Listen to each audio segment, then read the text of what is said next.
Taigi sveiki visi, mano vardas D. Marius, bet mano tikras vardas Marius Sultis. Mane galite surasti Facebook'e puslapyje pridėti į kontaktus. Taigi, šiandien padėsiu jums su Counter-Strike'u. Jeigu pas jūs neveikia Counter-Strike'as 1.6 arba kažkas su juo yra, pavyzdžiui, tokia klaida, tuoj plaukite. Pavyzdžiui, štai tokia klaida, tada einame į Counter-Strike Properties. Vėda plaukti.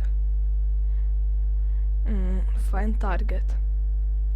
Taigi, surandame HL. Pamiršau, kaip jūs vadinasi, atsiprašau. Va, įsikrovėme. Half-Life jo. Spaudžiame ant jo. Skrin kažkokio ai. Spaudžiame Options, 3D ir in a window. Čia būtina in a window, visas kita nereikia. Spaudžiame Apply ir OK. Šiaip tai OK nepaspaudžia.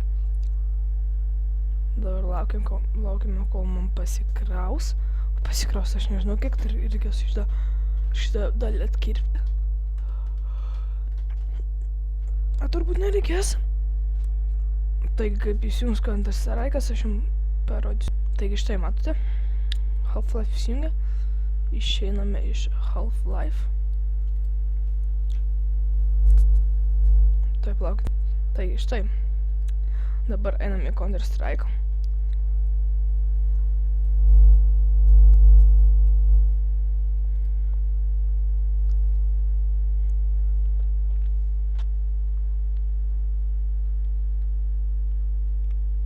Palaukit.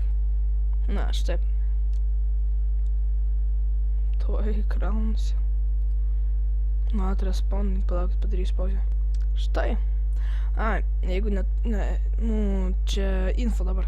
Jeigu jūs neturite gerų serverių, nežinote, kur gerai žaist, tai aš jums patariu XCCS, ten jis labai gerai prižiūrėtojų, savininkas geras, o Defrunas atsisati čia labai blogas. Čia tipo rašo VIP, bet čia po 12 valandos vakar. Gerai, viso. Mano buvo vardas D. Marius, o tikras vardas